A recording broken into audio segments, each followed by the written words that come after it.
How to clear cache on Samsung device. Hey guys, in this tutorial, we're going to see how you can easily clear cache for apps on your Samsung device. So before we get started, we need to understand what the cache files are.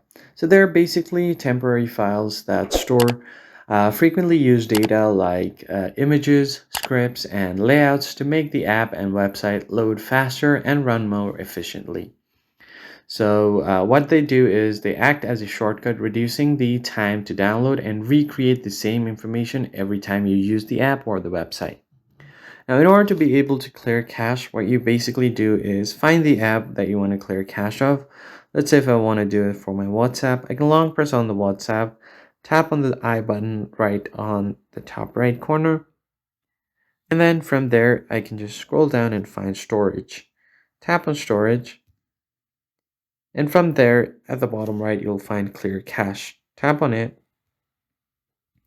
And once you clear your cache, as you can see here, the cache has been reset. You can do this for any other apps as well. So if I do it for Instagram, tap on it, go the I button.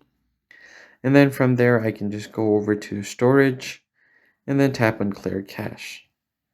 Once you do that, your storage will also be reduced. And you can do this for any other apps or games or anything. So that's basically it, guys. I hope this tutorial was helpful. Hit the like button down below and subscribe. I'll catch you guys in the next one.